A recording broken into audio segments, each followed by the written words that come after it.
எல்லோரும் எதிர்பார்க்கிறார்கள். ஒரு காலத்திலும் ஒரு பரிணாம வளர்ச்சி ஏற்படும். ஜவஹர்லால் நேரு பிரதமராக இருந்தார். ஜவஹர்லால் நேருவை மிஞ்சுகின்ற அளவிற்கு அன்னை இந்திரா காந்தி ஒரு பரிணாம வளர்ச்சியில தன்னை அர்ப்பணித்துக் கொண்டார். இரும்பு மங்கை என்று சொன்னார்கள். அதற்கு பிறகு தலைவர் ராஜீவ்காந்தி வந்தார். ராஜீவ்காந்தி அவர்கள் விஞ்ஞான யுக புரட்சியை செய்தார். தாத்தாவையும் மிஞ்சி விட்டார், அன்னையையும் மிஞ்சி விட்டார். விஞ்ஞானத்தில உலக நாடுகளுக்கு சவால் விடுகின்ற வகையில இப்படிப்பட்ட யுக புரட்சியை இந்தியாவில் கொண்டு வந்த தலைவர் என்று பெயர் எடுத்தார். அதற்கு பிறகு அன்னை சோனியா காந்தி வந்தார். பிரதமர் பதவிக்காக யாரெல்லாம் திட்டமிடுகிறார்களோ, ஒரு நாளைக்கு வாழ்க்கையில பிரதமர் ஆக முடியுமா என்று ஏங்கிய தலைவர்கள் யாராலும், ஆனால் அந்த பிரதமர் பதவி அவரிடம் வந்த பொழுது தியாக திருவிழக்காக இந்த பதவி எனக்கு வேண்டாம், நான் மக்களோடு மக்களாக நான் இங்க வாழ கடமைப்பட்டு இருக்கிறேன் என்று உதறி தள்ளினார அவர். அதற்கு பிறகு ஒரு பரிணாம வளர்ச்சி அடைந்தார்.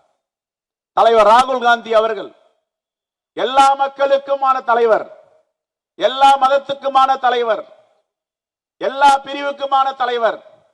எங்கு என்ன தீங்கு நடந்தாலும், எங்கு சோதனைகள் வந்தாலும் அங்கே முதல் ஆளாக நின்று மக்களுக்காக போராடுவேன் என்று இந்த தேசத்தில் அவர் தலைவர் இருக்கிறார் என்றால் நம்முடைய தலைவர் ராகுல் காந்தி அவர்கள் தான்.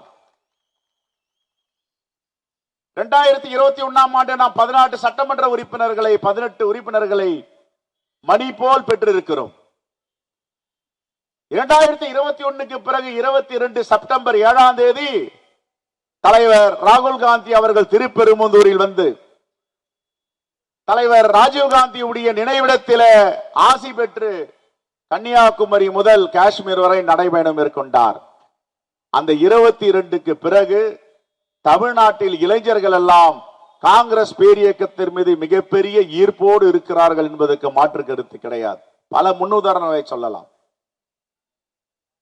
இப்பொழுது நியா யாத்திரை என்று மணிப்பூரில் இருந்து மகாராஷ்டிராவுக்கு சென்று கொண்டிருக்கிறார்.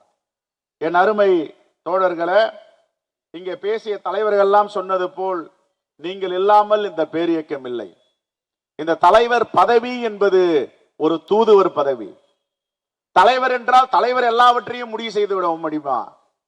ஒரு தலைவர் எல்லாவற்றையும் முடிவு செய்து விட்டால் அதற்கு பேர் ஜனநாயகம் கிடையாது.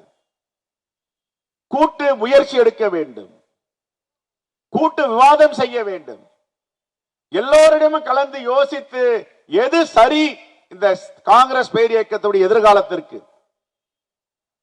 எந்த முடிவு எடுத்தால் சரியாக இருக்கும் என்று எல்லா தலைவருடைய கருத்து கேட்டு ஒரு ஒற்றை கருத்துக்கு வந்தால் அந்த இயக்கம் வெற்றி பெறாமல் எந்த விதத்திலும் தோல்வியை தழுவாது என்பது என்னுடைய ஆக்கப்பூர்வமான நம்பிக்கை. இந்த டீம் ஒர்க் என்று சொல்லுவார்கள். நாம் எல்லாம் இப்பொழுது அந்த டீம் ஒர்க் செய்தால்தான் காங்கிரஸ் பேரியக்கத்தை பெருந்தலைவர் காமராஜருடைய ஆட்சி என்று வரும் என்று கனவு காண்டு கொண்டிருக்கிறார்கள் நம்முடைய தொண்டர்கள் தோழர்கள்.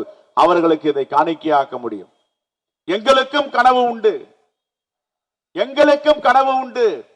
ஒரு நாளைக்கு காங்கிரஸ் பேரியக்கத்தின் பெருந்தலைவர் ஆட்சி வர வேண்டும் என்று. அதற்கு எல்லோரும் சேர்ந்து அஸ்திவாரம் போடுவோம், எல்லோரும் சேர்ந்து தளம் அமைப்போம்.